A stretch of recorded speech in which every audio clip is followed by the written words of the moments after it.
Are you ready for the weekend yet? We have events, news, and a guest for you to enjoy this Lake Life weekend.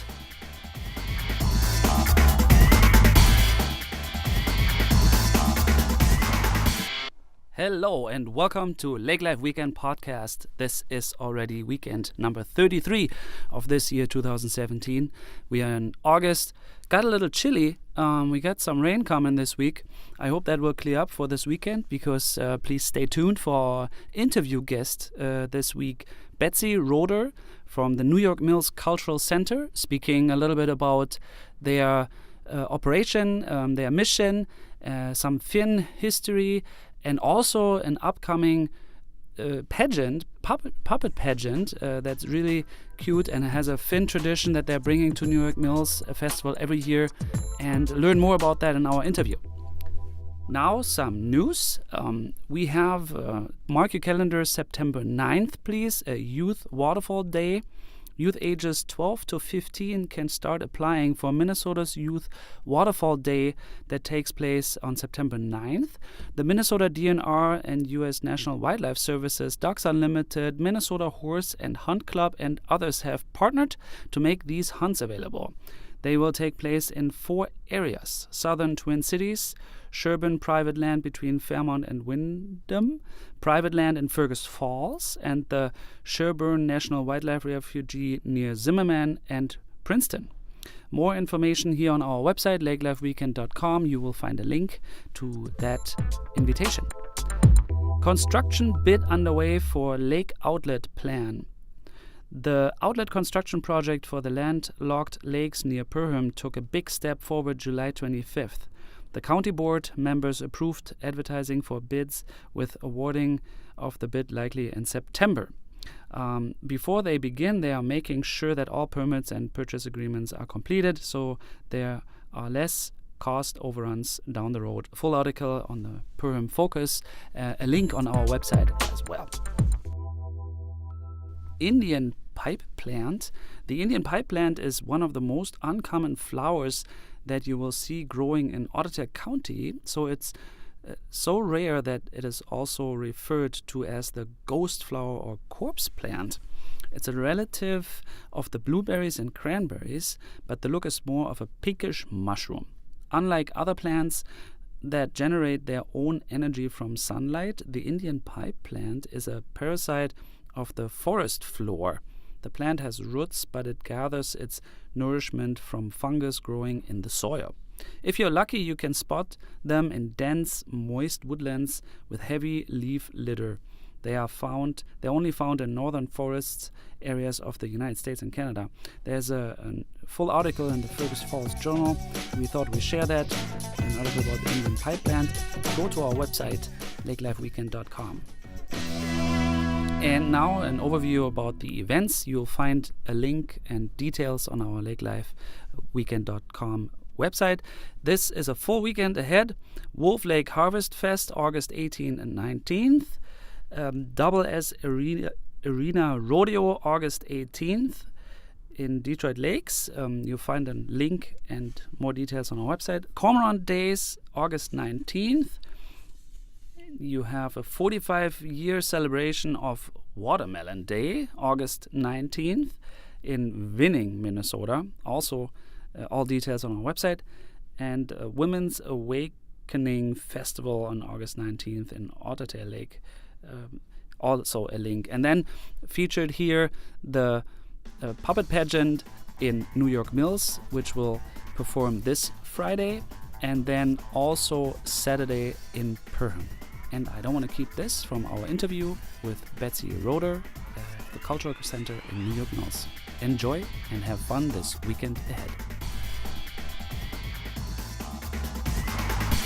Well, hello. I'm sitting here with Betsy Roeder from New York Mills of the Cultural Center, and she will speak about the Kalevala puppet pageant coming up this weekend. And before we dive into the mission of the Cultural Center and the pageant, welcome, Betsy. Thank you. Thanks for having me. Yeah, absolutely. And tell us a little bit about yourself and what you do. Sure. So I grew up in New York Mills, left for college in Indiana, went to Valparaiso University, and after graduating there, I moved to Minneapolis for about 10 years and then moved back to New York Mills. I have kind of an unusual background in terms of coming or working now for an arts organization. I was a finance major at Valparaiso, went to work for Target headquarters in Minneapolis, got my MBA at St. Thomas while I was there. So I have that kind of numbers finance background, but I've always had an interest in the arts and in nonprofit organizations. So when we made the decision to move back to New York Mills, at the time I had 2 children and was kind of trying to figure out if I was going to stay home with them or do a part-time thing. And an opportunity came up at the Cultural Center. So I started part-time there, worked there for about 4 years before the then director was retiring. And so I decided to take on the director role at that time. So it's been really interesting. So you're equipped to be the CEO of Lund, but you became the director of the Cultural Center. Well, I don't know about that, but yes, it's interesting. The organization kind of needed that at the time. The whole finance piece and financial sustainability has really been a goal since I became director. We weren't in a great financial position, and so I've been able to focus my skills and energy on that in addition to the arts programming. And I've had great staff and volunteer and board support to help on the art side too, and I've learned a lot.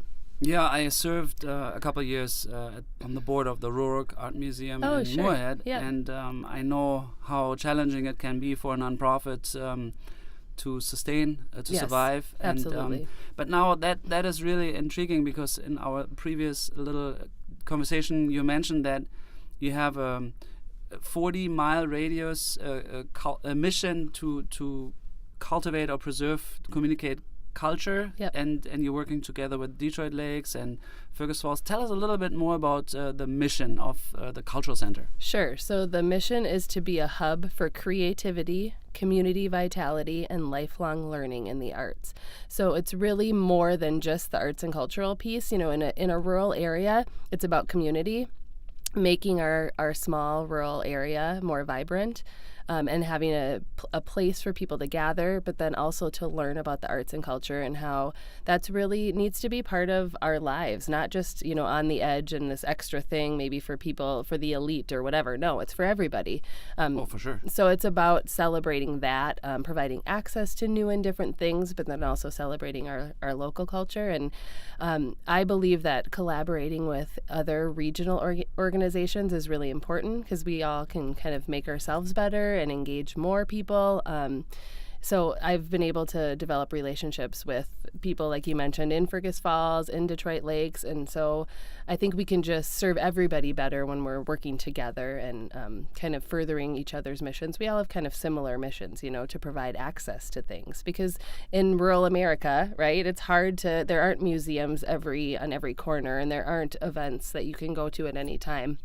That was actually one thing that I worried about when moving from Minneapolis to New York Mills, was kind of that lack of culture and arts and diversity that was concerning for me. And so when the job opportunity came up at the Cultural Center, I kind of thought, oh, this is perfect, right? It felt really serendipitous that opportunity came up, and it's allowed me to, really have a just really take the bull by the horns and be able to bring a lot of that to my community, for my family and for my fellow citizens. I'm surprised, but I'm happy also. Not surprised, but I'm really happy to hear that, because I know, for example, a big Microsoft in Fargo is struggling to get employees from the Seattles and the New Yorks, because we don't have a opera house, right, and we don't have the symphony close by. Yes. So even a community like Fargo Moorhead needs that, and is working hard to provide cultural events and locations, happenings to bring talent. Absolutely. And that's, so when the Cultural Center first started, part of the argument, so John Davis was the founder, and he argued that arts could bring economic development, and that's kind of how he convinced people. And I think that's really still true. But it's also the cultural and entertainment feels like not a important enough word, but, just to bring people together and have those good experiences is really important. And I would argue that seeing a concert at the Cultural Center in New York Mills is better than going to an opera house because you can reach out and touch the performers, you know, like it's such an intimate, it's the listening room space is what we refer to it as. And, you know, now that I've been to so many concerts there, I don't even really like going to concerts in big venues because it's a very different experience. I shouldn't say it that way, but it's not that I don't like it. I just really appreciate being able to see people in our really intimate listening space. And we're very fortunate in Minnesota because of the Minnesota State Arts Board and the Legacy Amendment. And so the funds that go towards arts and cultural programming allow us to bring really high quality people to New York Mills. I mean, it's incredible. We had a musician from India that had performed, you know, all over in the major venues all around the world, and she was in New York Mills, and it kind of hurt my heart a little because there were like 30 people in the audience, and I thought, oh, this is amazing that we have her here, and there's not enough people enjoying it. But then when I was new, a colleague said, you know what, don't ever feel bad about that because for those 30 people, they had an amazing experience, so don't discount that, you know. So it's still my mission to bring more people in so more people can appreciate some of these high quality people that we bring in. But, you know, whoever's there gets that great experience. And I just hope that more people hear about these opportunities and continue to come because we need people to come if we want to be able to keep offering things like this. So no, and we want to communicate that too. So that's why we're doing this today, spreading it over through Lakes Country. Help me. This is like it's not just reserved for the community. It's open to the general public, of course. Absolutely. So when I say community, it's beyond New York Mills. So New York Mills Regional Cultural Center was the original name, and we still use that kind of interchangeably. But absolutely, we're about the region. We do draw from as far as Fergus Falls, Alexandria, Fargo-Moorhead, even, you know, Park Rapids. People kind of come from all over, and that's great. That's what we want to be. There are a lot of rural art centers. So when we started in 1990, there weren't a lot. We were one of the first rural arts and cultural organizations of its kind. Since then, there are a lot more, and I think that's a great thing. But I also think it's, you know, people understand that, you know, when you live in New York Mills, we drive to Minneapolis sometimes to go to cultural events. We drive to Fargo, no problem. And I think people are willing to do that if it's something really cool. So then it's my job to get the word out and get things marketed. But You're a year-round program. Yes. So you're not a seasonal summer program. You have year-round program? We do.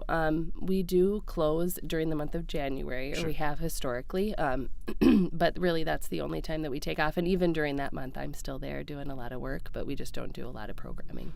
Let's touch a little bit, as much as you have for us, about preserving the Finn culture. Because I learned Finn culture is higher in New York Mills area than maybe in other parts of Minnesota. I always think it's German all over, but there's also the Finn. No, and so you're preserving or communicating culture from the past, but also in the future. What's about the Finn culture that you share in the community center? Well, so part of the cultural center, you know, our vision is to connect people with artists and rich cultural experiences. And then we added this second part 2 years ago when I took on the director role, which is to celebrate the local and be a window to the world. And we really felt that that was important, you know, not only to be an organization that provides access to things that are not available normally and that are outside of our cultural experience here, but also to celebrate that local culture. And so, you know, I think there's sometimes an idea that art is elite, you know, it's only for certain types of people, and I really want to break down those barriers and say, nope, we want to celebrate our local culture. There are tons of amazingly talented artists in our region, and then what is it about our culture? So that's where the Finnish culture comes in. Okay. That is the history of New York Mills. A lot of Finnish settlers were in the region. There was a New York lumber milling company that started the community, but the Finnish piece was very important. We have a lot of churches that preached in Finnish. I the church that I grew up in, they had a Finnish service and an English service for a long time. Up until about, I think, 10 or 15 years ago, or maybe even more recently, there were still church services that were preached in the Finnish language. You used to be able to walk into the cafe and hear people speaking Finnish. In the mornings, there would be groups of farmers that would still come and really embrace that Finnish culture. So it's a really important thing, sauna. There was a community sauna. There were, Really? Yeah, that closed down, I think, maybe like 10 to 15 years ago, too. I wish I knew more about those stories. But I hear, people come to the Cultural Center a lot and ask questions and share their experiences. And that definitely is a strong part of the culture of our area. So then moving on to the puppet pageant, that's one way that we every year we celebrate that Finnish culture. And so the Kalevala. Yes, the Kalevala puppet pageant. So the Kalevala is the Finnish Book of Legends. So essentially it's taking all of those oral stories that were passed down from generation to generation. Somebody sat down and wrote them down.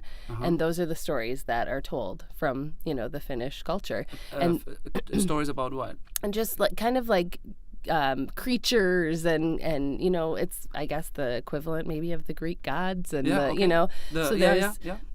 so there's like stories about the Kraken, which is the big sea monster, and there's Wainamoinen, who's this wise old bard that helped keep the peace in the land. And so there's a lot of characters that come back year after year in the puppet pageant. And essentially what happens is we have hired a creative director from Minneapolis. Her name is Ann Sawyer. And every year she does the research, she reads the Kalevala, and she finds these little stories and then adapts that to a performance. The one challenge that she's had is that a lot of the stories in the Kalevala are really dark. So it's about the creatures of the underworld and all these kind of scary things. Very contemporary with Thrones. What is that? I don't know. Yeah, Game. I don't either. Game of Thrones. Is that what that is? Yeah, I think so. I don't know either. All dark too. That's right. So she, but then we have children performing in the pageant. From age like 5 to 12 is probably our core group of performers. So you we dress it up a little bit or cheer it up a little bit. Yeah. So one thing that I think Anne has done a really nice job of is she takes those characters from the Kalevala and the main storylines, but she adds in a local flair. So it's been teamed up with the New York Mills Civic and Commerce Corn Feed for years. So the Civic and Commerce group does this free corn feed every year. It's like a thanks for having a business in New York Mills. Thanks for supporting businesses in New York Mills. Come have some free corn. So Anne has incorporated the corn feed into the puppet pageant storyline as well. So she kind of takes these local aspects and incorporates it. The other thing is Lund fishing boats the company started in New York Mills. They're still made there. So she's incorporated Lund boats into the storyline. This year we're partnering with Goose Gang in Perham.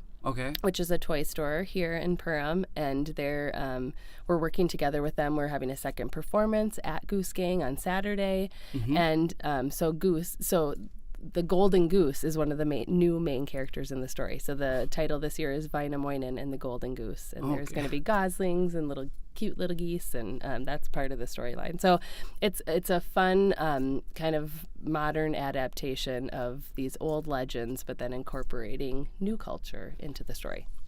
So we know the story line, and then we heard it's 5 to 12-year-old children performing. Approximately, yeah. A little puppets, bit. It's not hand puppets, it's big puppets, yeah? True. So this is large-scale street theater is what we call street theater. Street theater, yep. It's kind of borrowed from the Grand Marais. They do a summer solstice pageant, and the previous director saw that pageant and said, I think we can do that in New York Mills. And so we kind of took a page from their story. We talk about that a lot. I guess it's all industries, but I think especially in the arts and cultural industry, if someone has a good idea, take it for your own and make it your own, adapt it. And so that's one thing we've done. The other cool thing about Anne Sawyer is that she is also a stilter.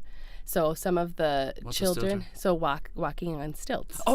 So the kids actually learn how to walk on stilts, and that's part of the performance.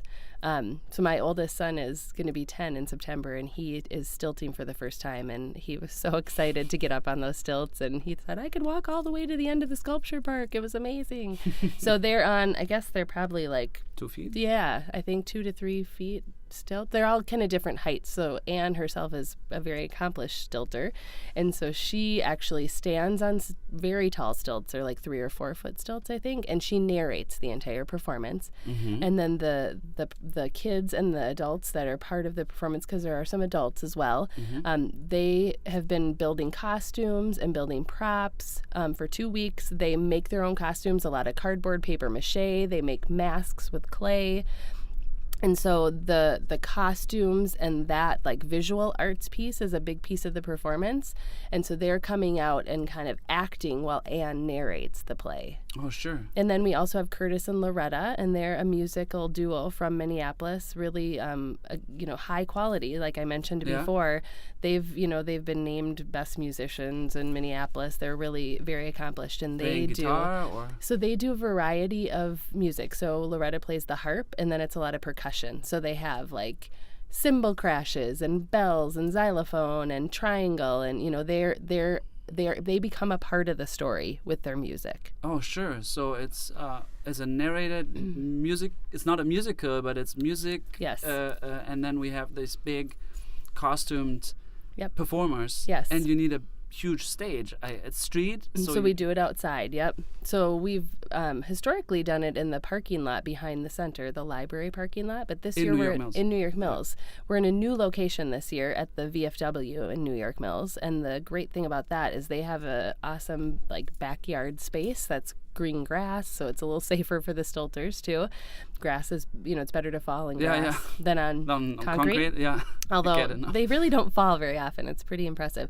But so that'll be behind the VFW on Friday in New York Mills. And then at on what time? 7 p.m. Okay. So the corn feed starts at 4 p.m. and people are welcome to come and enjoy corn. There's other food. Our cultural center board always does root beer floats as kind of a little fundraiser for the pageant. And then at 7 p.m., the puppet pageant performance happens. And then this year, because it's at the VFW and they have a cool outdoor stage, they're actually going to have a band playing before and after the puppet pageant. So it's really a full night. We have a New York Mills street day. Yeah, that's right. It's party day. It's pretty cool. And then we're really excited about the second performance in Perham the following day. So Saturday, the 19th of August at 4 p.m., we'll do a second performance in the parking lot at Goose Gang. Okay. Yes. So coming right here. Yep, absolutely. And what's the largest puppet like? Yeah, so 10 feet high? Or? Yeah. Actually, so the biggest puppet that is Our Lady of Waters, and she actually is at the Cultural Center. But she is on wheels, and she's too big to really do any other way, so she won't be able to be in the pageant. That's the one downside of being on grass. So this year, the largest one will not be a part of the performance, but you can come and see her at the Cultural Center in New York Mills. So otherwise, so there's going to be more what they call backpack puppets. So they're built with the ability to kind of be put on somebody's shoulders. Like wings. Yeah, kind of. It just goes up. And so probably there'll still be, more than 10 feet, probably 10 to 12 feet tall puppets, yeah. How long is the performance? It's not that long, actually. It's probably 20 to 30 minutes. It kind of varies from year to year, so I'm not quite sure what it'll be. But it's short enough and very engaging that it's appropriate for all ages. So I've always brought, even before my children were involved, we always came to watch it. And typically there's kind of a row of kids sitting on the floor in the front row, and they're pretty enthralled for the full performance. Yeah, it's really neat. How long has this been established? This is the 9th year. Okay, the 9th year. Yep. And it's funded. Are you getting grant money from the state of Minnesota? We are. So the Cultural Center, we received operating support from the Minnesota State Arts Board a year ago, and that was just renewed again this year. And that's been hugely transformational for us as an organization. So that really helps to fund activities like this. Prior to that, we got several grants from Lake Region Arts Council, which is also a state-funded organization. Now that we get operating support, we don't qualify for those project grants anymore. Okay. but the operating support can help fund, things like the puppet pageant. It's also funding a lot of other things. Sure. So one of the things we do for a big event like this is really try to get business sponsors, individual sponsors, kids. It costs about $300 per kid is what we've figured for them to participate in the 2 weeks of workshops and then the performances. However, we don't want to eliminate people's ability to participate. So it used to be free. A couple years ago, we enacted a $50 per child participation fee, and then it's a $100 maximum per family. So what we've tried to do then with businesses and individuals is to say, sponsor a child. Yeah. So give us $50 or $100, and then that helps kids be able to participate. Because if somebody can't pay, doesn't matter. They can still participate. Just call and say, I need a scholarship, and they can be a part of it. The performance is free to attend, though. It is. Yeah. So, that kind of limits our ability to bring in money, though. So we really do depend on businesses and individuals for support. The New York Mills Civic and Commerce has sponsored every year. They actually give us $1,000, which is amazing support, right? So that's been really important. We used to get $3,000 grants from Lake Region Arts Council, but we can't get those anymore. Sure. So, yeah, the whole thing costs about $6,000 to put on when Production? to produce. Yep. So we really are looking for a lot of business and individual support. We pass the hat at the end of the performance. We started doing that a couple years ago. So it gives people an opportunity to contribute if they enjoyed the show. Sure. How many people come to watch it? So usually between 200 and 300. Really? It's really a great crowd. That's one of the things that the prior director, I think, was the one who came up with the idea to do it at the same time as the corn feed, because that crowd's there, know? So people want to come out for free corn, of course. And then they get to stay for this free street theater performance. So in the past, they had to walk from Central Park in New York Mills to the back of the Cultural Center, which is like a half a block, right? So the stilters would go with the big banner and say, it's time to start, everybody follow us. And they would walk over. So it'll be a little easier this year being at the VFW because it's all happening in that one space. So hopefully it'll still be a great crowd of a couple hundred people. It's, like I said, a short and sweet performance, so it definitely keeps people engaged, and it's a cool thing. We had somebody come last year from far away. I can't remember. They were staying at a resort, and they said, we just can't believe that this happens in New York Mills, Minnesota. It's such a cool cultural event. Me too. So that always makes me feel good. Yeah. No, it's beautiful, especially I'm new to the area, fairly new, and I'm starting to explore opportunities to enrich myself. Or I have an 8-year-old son, and he enjoys those things too. So it's amazing to find Finn culture here, all those historic cornerstones. Yes. And we are celebrating 150 years anniversary of Otter County next year as well. Yes. So I think it's great to see that the history is embraced and cultivated and part of our lives, even with the festival. Yeah. No, I'm glad we can share it, and I'm glad I read it somewhere a couple of weeks ago, and then we met at a Perham event last week, and you were spontaneous enough to speak about it. I think it's great. I hope I will be able to see it, if not Friday, then here in Perham on Saturday. Yes, absolutely. And anything else you want to share about New York Mills or the pageant, besides inviting everybody? Sure, yeah, exactly. I just invite everybody to come and take part. So my hope is always that people, come and experience something that sounds pretty cool, and then they go, oh, that was really great. Like, I'm going to go to more events at the Cultural Center, right? So in the summer, we do kind of 3 big events. We have the Great American Think-Off in June, which already happened. We have the Fish House Festival that happened in July, and then we have the Puppet Pageant in August. And so this is kind of our last big summer event that we produce. So once we get through this, then we kind of get into our normal season where we have monthly performing arts events. So we've got like a Annie Humphrey concert on September 23rd. She's a Native American musician. She's bringing like all these amazing spoken word artists and musicians. There's a rapper from Red Lake Reservation that's going to be opening for her. I can't remember what it is. Robert X. Oh my gosh, I can't believe I'm messing that up. Sorry, but it's going to be a great show, and that's part of a whole weekend event that we're a part of this new fiber arts trail. It's called the Weaving Waters Fiber Arts Trail, and it's a new fiber arts. What is fiber arts? So fiber arts is like knitting, crocheting, Fibers. sculpting with different fibers. Like one of our classes is going to be making a vessel out of wire, like aluminum wire, like sculpting. So it really encompasses a variety of different types of art form. I'm all about a broad definition of art. That's the other thing about embracing local art, culture, and world art and culture, right? I don't want to delve too deeply into that, but my point is we have so much going on at the Cultural Center. So like check out our website. Yeah. Check out our website. Come and visit us. The website is culture.org. So KULCHER.org. If you Google the Cultural Center in New York Mills, you'll find us. We really do have a lot of things going on, and we just invite people to come and be a part of it. Yeah, I'm glad I invited you. Thank you very much for coming out. Yeah, thanks for having me. Yes, see you soon again. Yeah, hope to see you at the puppet pageant. Yes, thank you. Yeah, this was already our newest episode of the Lake Life Weekend podcast. We sure hope you enjoyed it. Tune in again next week with another great guest and updates.